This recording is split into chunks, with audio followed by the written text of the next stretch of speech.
तलाक तलाक दूंगी मगर मेरी एक शर्त है। जब मैं रात को घर पहुंचा तो मेरी पत्नी ने खाना लगाया। मैंने उसका हाथ अपने हाथों में लिया और कहा, मुझे तुमसे कुछ जरूरी बात कहना है। वो शांत बैठकर खाना खा रही थी। उसकी आंखों में कुछ दर्द सा साफ नजर आ रहा था। अचानक मुझे नहीं पता कैसे कहूँ, मगर मुझे उससे बताना ही था। मैंने बड़ी शांति से कहा, मुझे तलाक चाहिए। लगा जैसे उसे मेरे शब्दों से कुछ फर्क नहीं पड़ा, बल्कि उसने मुझसे पूछा, क्यों तलाक चाहिए? मैंने उसके सवाल को अनसुना किया तो उसे गुस्सा आ गया। उसने चम्मच उठाकर फेंक दिया और जोर से चिल्लाई, तुम इंसान नहीं हो। उस रात हमने एक दूसरे से बात नहीं की। वो रो रही थी।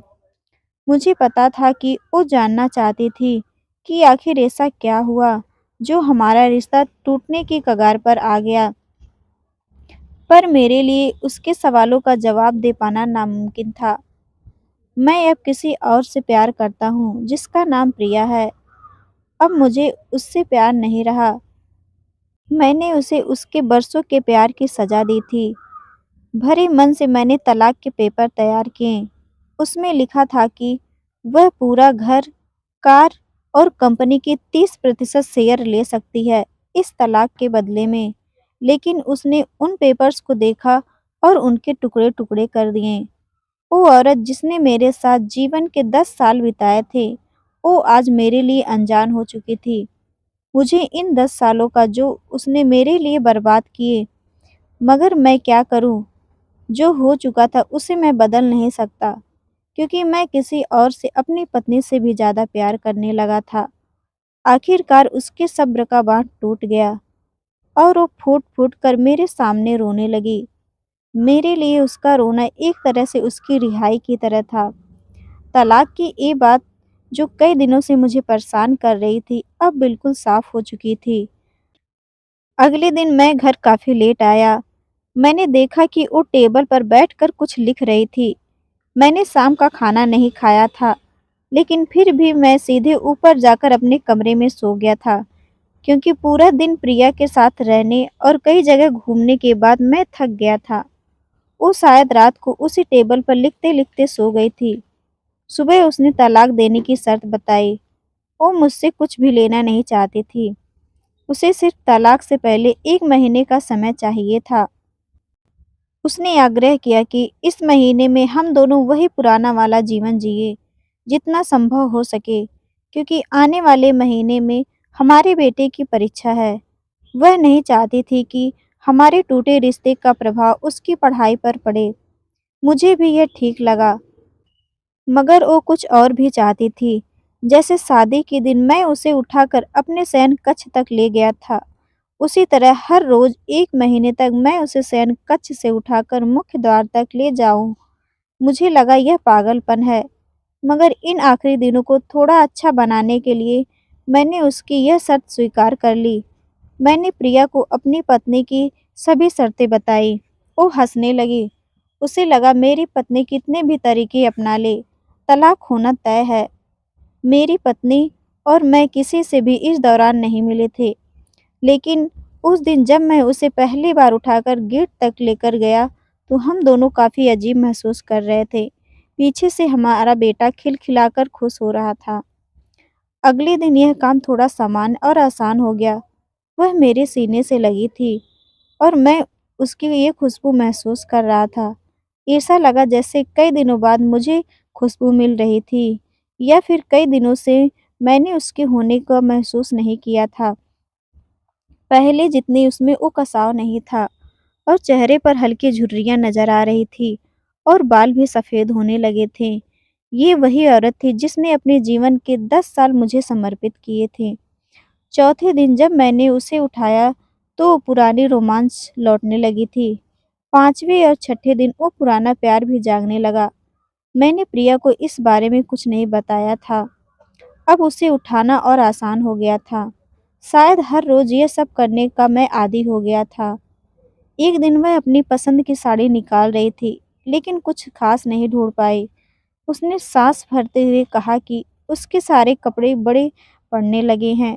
तब मुझे पता चला कि वह काफ़ी दुबली हो गई है और इसलिए मैं उसे आसानी से उठा पा रहा था। मेरे दिल को एक झटका सा लगा। उसने अपने दिल में काफ़ी सारा दर्द छुपा रखा था। पता नहीं कैसे मैं आगे बढ़ा और उसके सिर छूकर देखा। अचानक हमारा बेटा आया और बोला कि पापा, ये तो मम्मा को उठाकर बाहर ले जाने का समय हो गया है। उसके लिए अपने पापा द्वारा मम्मा को इस तरह उठाकर ले जाते हुए देखना जीवन का अभिन्न हिस्सा बन गया था। मेरी बीबी ने हमारे बच्चे को बुलाया और जोर से उसे गले लगा लिया। मैंने अपना चेहरा दूसरी तरफ कर लिया। मुझे लगा कहीं मैं अपना निर्णय न बदल लूं। मैंने अपनी पत्नी को रोज की तरह उठाया और बेडरूम से सिटिंग रूम होते हुए हाल तक लाया। उसने प्यार से अपने दोनों हाथों मेरी गर्दन के आसपास रख दिए। मैंने उसे जोर से पकड़ रखा था, बिल्कुल हमारे सुहाग रात की तरह। मगर उसका इतना कम वजन मुझे परेशान कर रहा था। महीने के आखिरी दिन जब मैंने उसे उठाया तो मेरे लिए एक कदम भी चल पाना मुश्किल हो रहा था। हमारा बेटा स्कूल जा चुका था। मैंने अपनी कार से ऑफिस गया और कार लॉक किए बिना कूद कर बाहर आ गया। मुझे डर था कि अब एक पल भी देरी मेरा इरादा बदल देगी। मैं ऊपर गया। प्रिया ने दरवाज़ा खोला और मैंने उससे कहा, सॉरी प्रिया, अब मैं अपनी पत्नी से तलाक नहीं लेना चाहता। उसने मुझे देखा और मेरे सिर पर हाथ फेंककर कहा, तुम्हें बुखार तो नहीं है? मैंने उसका हाथ हटाया और कहा, सॉरी प्रिया, अब मुझे अपनी पत्नी से तलाक नहीं चाहिए। हमारी शादीशुदा जिंदगी शायद हम दोनों के ध्यान न देने की वजह से बोरिंग हो गई थी, लेकिन इसका मतलब यह कतई नहीं कि हम एक दूसरे से प्यार नहीं करते। अब मुझे एहसास हुआ कि जिस दिन मैं उसे शादी करके अपने घर लाया था, उस दिन से जीवन के आखिरी दिन तक मुझे उसका साथ निभाना है। प्रिया के होश उड़ गए। उसने मुझे एक जोरदार चाटा जड़ दिए मेरे मुंह पर। वह रोने लगी और दरवाज़ा अंदर से बंद कर लिया। मैं सीढ़ियों से नीचे उतरा और आकर अपने कार में बैठ गया। आगे एक फूल वाले की दुकान पर रुका और अपनी प्यारी पत्नी के लिए एक सुंदर सा गुलदस्ता लिया। दुकानदार ने पूछा कि इस पर क्या लिखना है? मैंने मुस्कुराते हुए कहा, मैं तुम्हें जीवन के आखिरी दिन तक यूं ही उठाता रहूंगा मेरी अर्धांगिनी। उस शाम जब मैं घर आया हाथों में गुलदस्ता लिए, मेरे चेहरे पर एक मुस्कान थी। मैं ऊपर कमरे की तरफ भाग कर गया, लेकिन तब तक वह मुझे छोड़कर इस दुनिया से जा चुकी थी, हमेशा के लिए। वो कई महीनों से कैंसर से लड़ रही थी, लेकिन मैं प्रिया के साथ इतना खोया हुआ था कि कभी ध्यान ही नहीं रहा। उसे पता था कि वह जल्दी ही मुझे छोड़कर जाने वाली है, इसलिए वह मुझे और बेटे के रिश्ते को टूटने से बचाना चाहती थी। मैं नीच उससे तलाक लेना चाहता था, लेकिन फिर भी उसने मुझे अपने बच्चे की नज़रों में एक प्यारा पति और पिता बना दिया था। जीवन की छोटी-छोटी बातें रिश्तों में बहुत महत्व रखती हैं।